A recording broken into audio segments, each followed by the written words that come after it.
Hey, Victoria. How have you been? It's been a long time since we last spoke. I was just wondering if you were doing fine.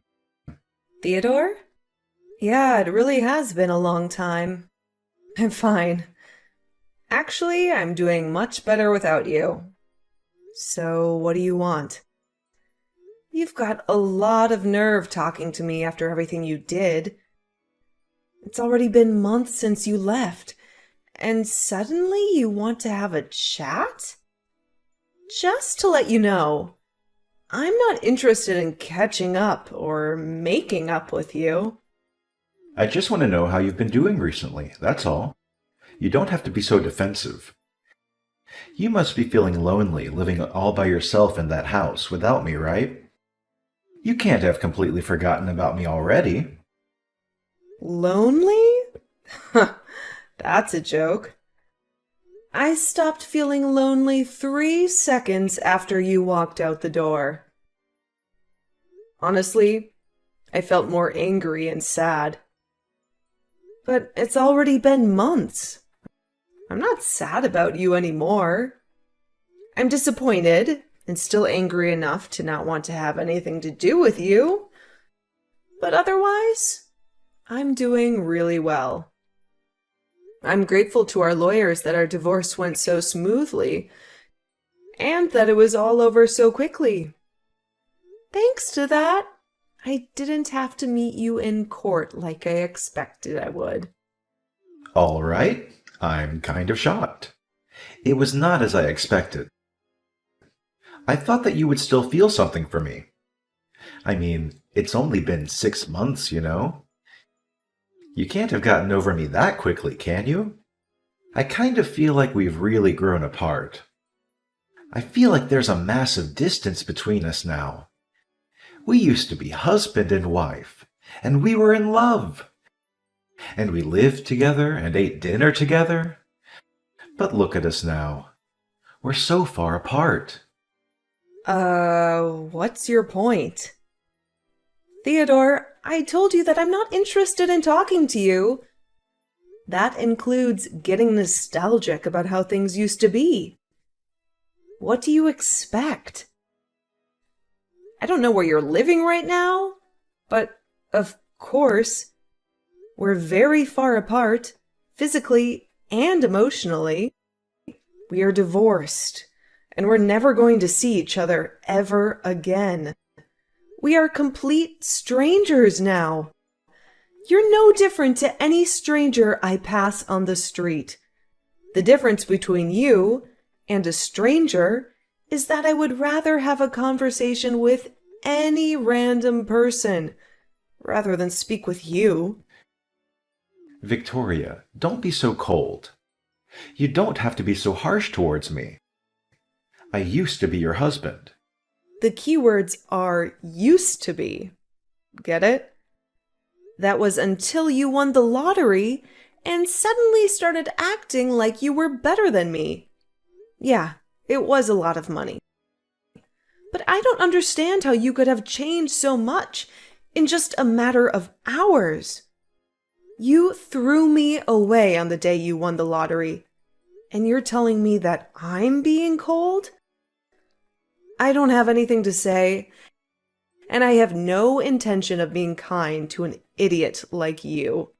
Trust me, I feel really bad for what I did. I know I've been an idiot. That's why I messaged you today. I did something terrible, but I wish you could just talk to me. I'm really sorry I hurt your feelings. I thought about what I did since then, and I've reflected on my actions. I regret ever doing something so stupid and impulsive. I should have been more rational when we were talking about the winnings, and shouldn't have reacted like that. No, I should have listened to what you said more carefully. You were being so reasonable about what to do with the money.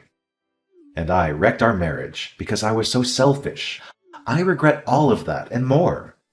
The fact that you're saying that now means that you're in the situation I predicted you'd end up in all those months ago, right? I hate to rub it in, but I told you so. I can't believe it took you so long to realize how wrong you were. I could see it coming from a mile away. But I guess you just had to experience it firsthand. I know I was stupid, and I'm sorry. I finally realized that you warned me that this would happen for my sake. I was too blinded by the money to understand that you were only thinking of me. I wish I could go back in time and change everything, but I can't. I was so stupid, and I regret it all. Yeah, you were so stupid and horrible, too. I get that winning $3 million is a big deal. It's a lot of money. And it's not every day that such a large amount of money comes into your hands. I think anyone would panic and get big ideas about how they want to spend their newfound fortune. I was pretty shocked too. And I won't lie, I thought about all the amazing things we could buy. But the way you reacted was abnormal. Once you knew you had the winning ticket, nothing else mattered to you. You only cared about yourself and the money. I wasn't thinking straight. It was like I was in a dream state. I couldn't help myself. You know, I pitched this pretty reasonable plan for the cash windfall we hit, thinking we'd stash away a good chunk for our future and keep a bit for potential kiddos down the road. I wasn't eyeing your wallet. I definitely didn't talk about splurging it all on myself. But then you went off, yelling that it was your dough, and I couldn't touch a dime, insisting that it was for you to blow however you pleased. I never had any plans to grab a slice, but that's what you assumed. And then, like a poof of magic, you vanished, taking the money with you. You didn't even bother answering my texts until those divorce papers showed up. Even then, your only offer was alimony if I signed on the dotted line. 3 years of us went straight down the drain the second that cash rolled in, turning you into someone I didn't even recognize. I spent weeks mulling over what those 3 years meant to you, wondering if they meant anything at all. Eventually, I stopped dwelling on it, realizing I'd already blown 3 years and shouldn't waste any more time trying to figure you out. I know I was completely at fault, but it was $3 million. Neither of us had even had a tenth of that amount in our banks at one time. You can imagine why I went so crazy, can't you? Yeah, it's a lot of money, but that doesn't excuse your behavior. You ranted at me that my parents might come and beg you for the money because they're so poor, and that you couldn't trust anyone anymore. You were insulting me and my family with every word you said because you had all this money. You had this ridiculous idea that you were better than all of us. I never knew you could be so hurtful and obnoxious. And I was shocked that you could change so easily because of some money. I don't know what got into me. I don't really know why I said any of that. I didn't mean it. You know that, don't you? I regret everything I did and said after that. I wish I could take it all back. Really? It sounded like you meant it at the time. Don't try and run away from what you did. It's way too late for you to start begging me for forgiveness. I couldn't care any less about how guilty you feel. Your feeling bad isn't going to change anything. Anyway, what do you want? Let's get this over with. What are you talking about? There's a reason why you messaged me today, right? You didn't just message to apologize. No, really, I was genuinely concerned about you. I wanted to prove that I'd changed and felt remorse for my past actions. Plus, I admit I was a bit curious about what you did with the money I handed over during our divorce. Just wanted to know how you spent it, you know? Money? That's what piqued your interest? You're referring to the lump sum you coughed up instead of opting for regular alimony payments, right? Because you were keen on avoiding lifelong alimony, as I recall. Yeah, I handed you $200,000, didn't I? Sure did. What's it to you? What'd you do with it? It's my money, Theodore. What I did with it is my business.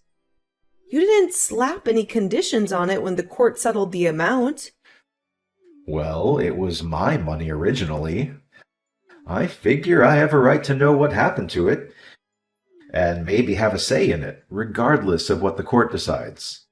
And if you've got any left, I was kinda hoping you could kick it back. You always were the smart one with money. Thought maybe you'd still be swimming in it. Hold on. You can't seriously be asking for it back. No way. I'm not parting with it. Yeah, it was yours when you had it. But once you handed it over as compensation, it became mine. Ever heard of the word compensate? I was entitled to alimony after you dropped the divorce bomb, but you weren't keen on that. And I didn't fancy a never-ending court drama. So, I took that lump sum, and I don't owe you a penny back. Sure, it was compensation, but I could afford to be generous at the time because I had a boatload of cash.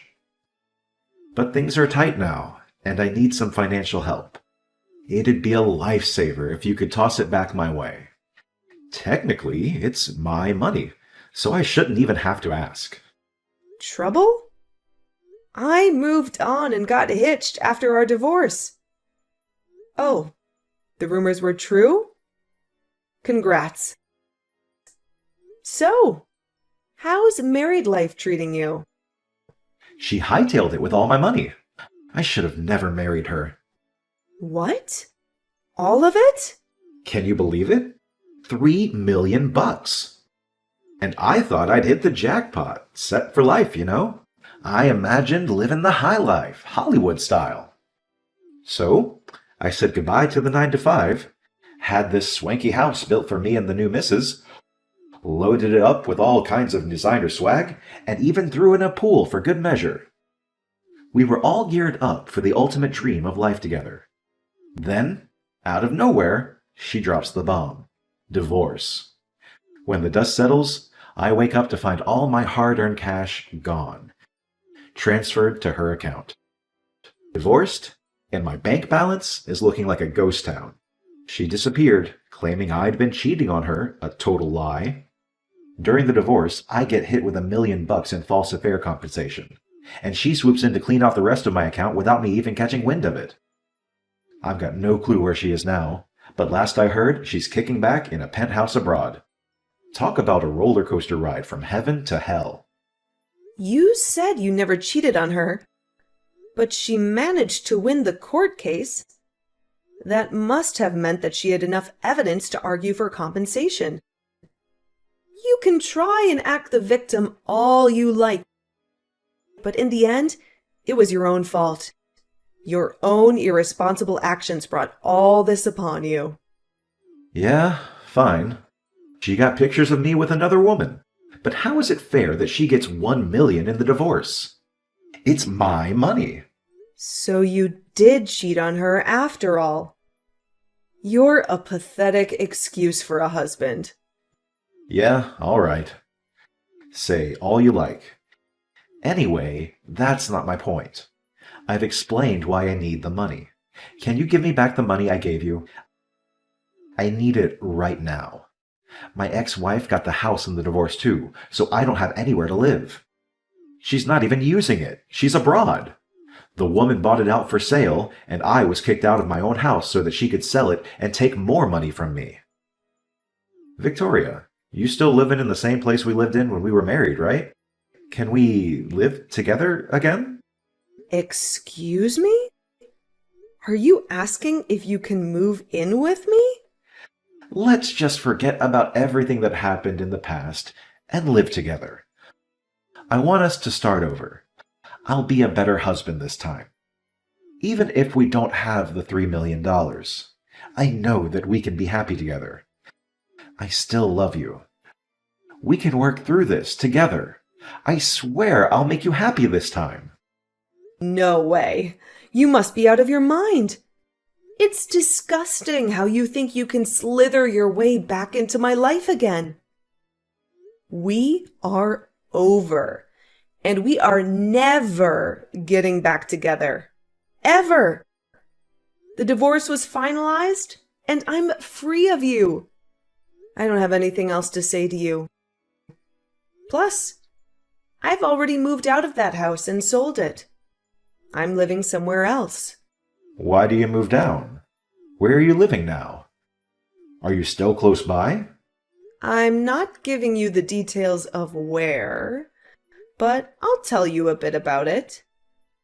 Thanks to the compensation I got from you, I was able to buy some pretty reasonable shares. I had to be patient, but it went really well. I managed to earn a profit from it. You bought shares? I never knew that you knew how to do that kind of stuff. Why didn't you tell me when I had the $3 million? We could have made an even bigger fortune. Come on, Theodore. Don't be naive. It was just a stroke of beginner's luck. And no, I didn't dump the entire $200,000 you handed me into buying shares.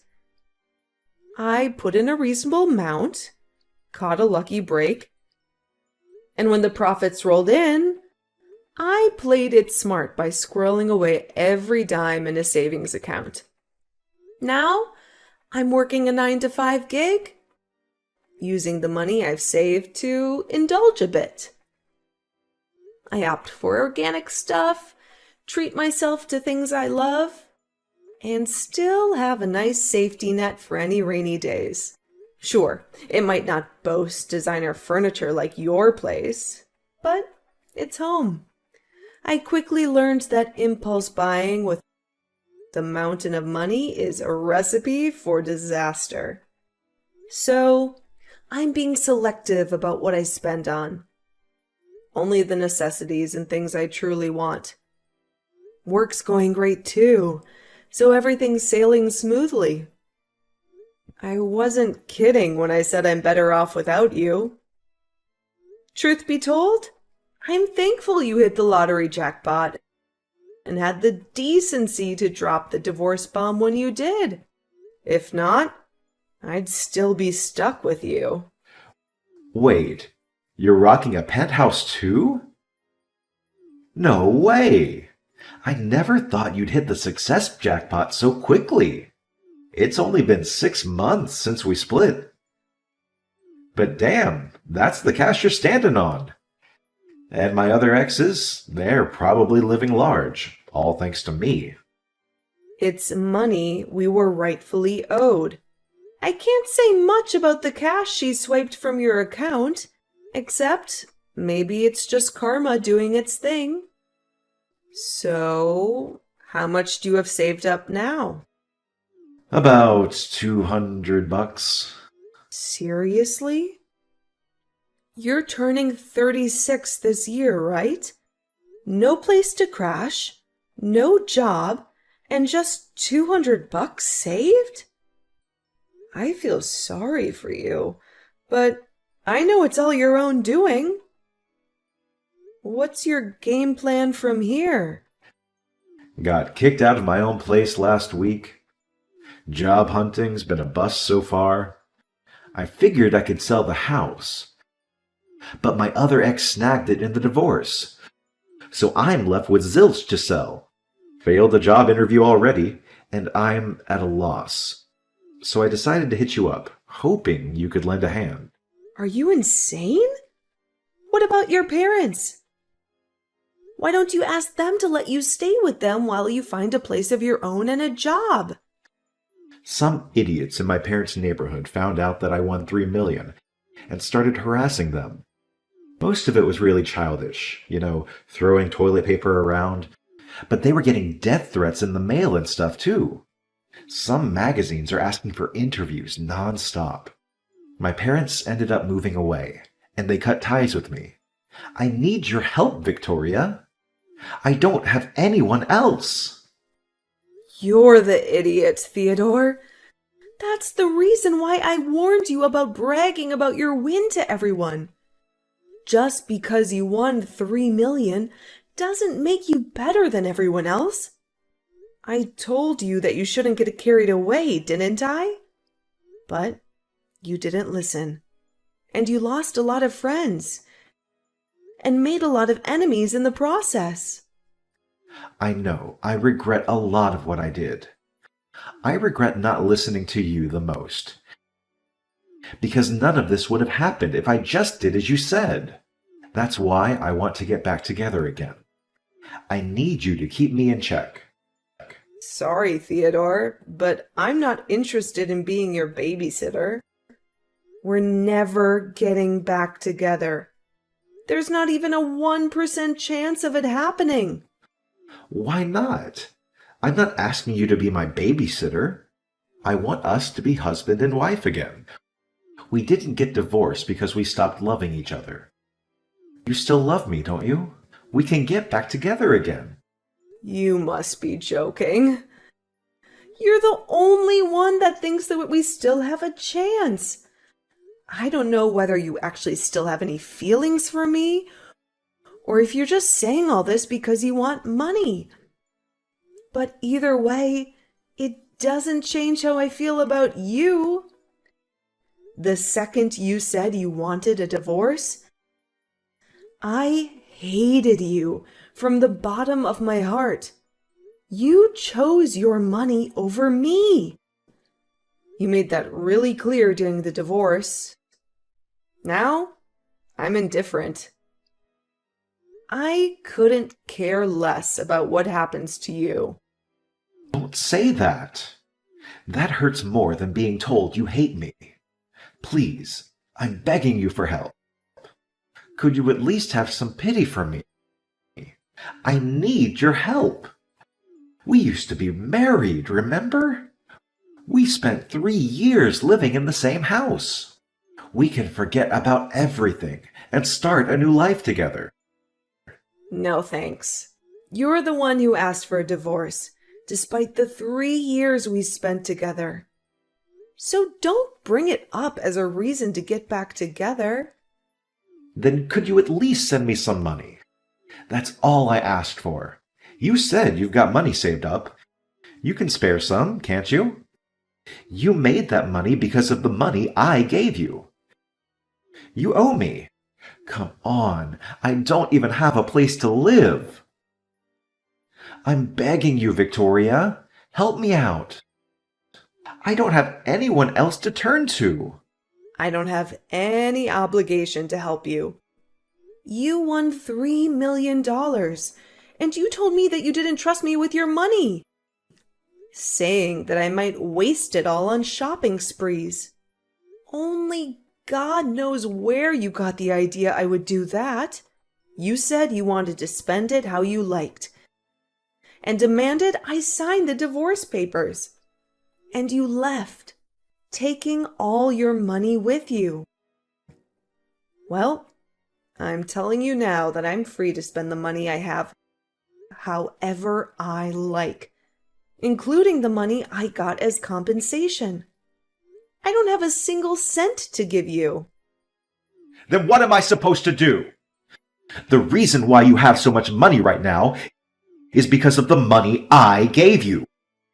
Don't you feel any gratitude towards me? You could at least give something back as thanks. It's not fair that you're living in a penthouse apartment and have money saved and still have a job. I don't have anything. How can I accept that?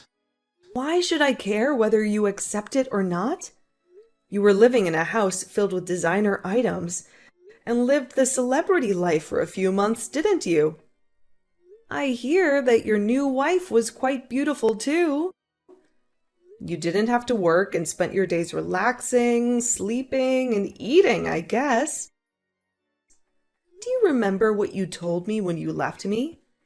You said that you were rich and that you deserved better than a boring old woman like me, even though we're the same age, even though you would be just as boring without money.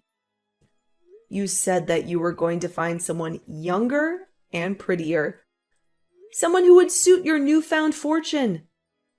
Do you think I would forget that you said that? I don't remember saying anything like that at all. But hey, I'm sorry.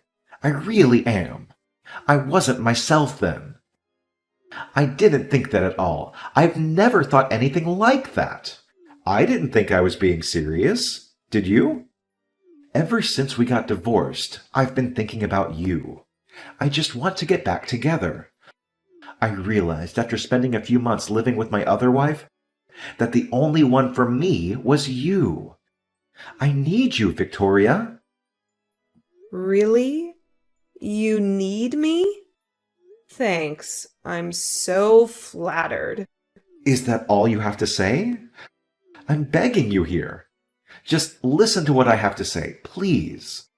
Can't you be a little interested just for a minute? I just need $1,000. That's all. I won't ask for any more than that. I'll pay you back. Victoria, are you listening to me? If I have $1,000, I can buy lottery tickets again.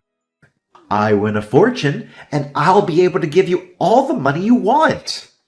You've got to be kidding. I guess it's true that money drives people crazy. You hear a lot in the news about how people spent their winnings on something ridiculous. But I think you've outdone all of them.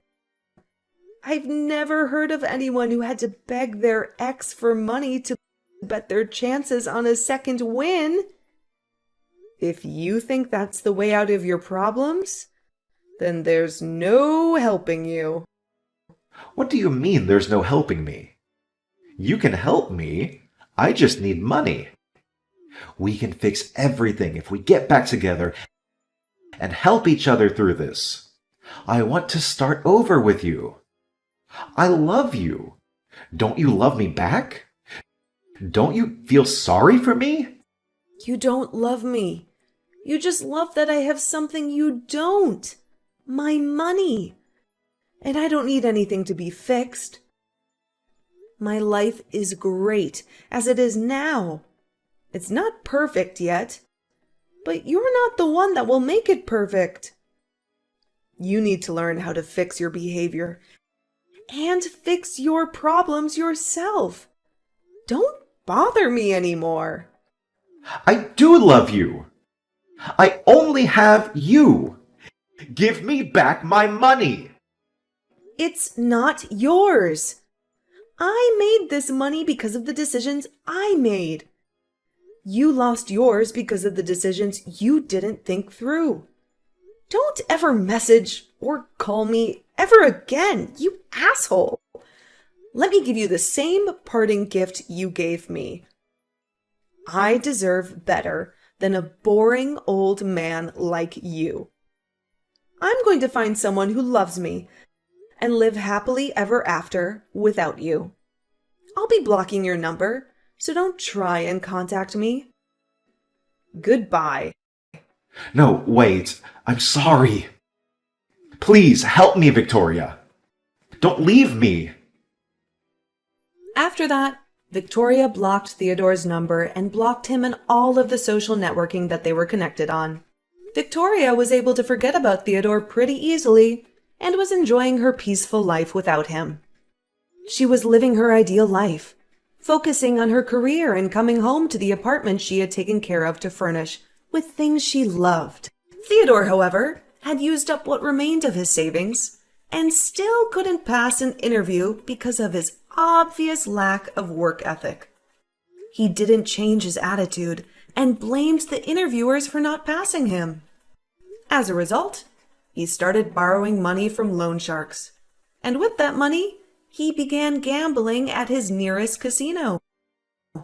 Of course, it wasn't that easy to make a fortune, and the gambling only made his debt bigger and bigger. He was digging his own grave, but he still didn't change his attitude. After realizing how big his debt had gotten, he became desperate. But instead of trying for another job interview, he tried to steal money from a convenience store and was caught by the police. Victoria found out about Theodore's arrest on the morning news, but was too indifferent to care. She only remarked that money really does drive people crazy, and went on about her day, as she usually would. Theodore was just another stranger to her now.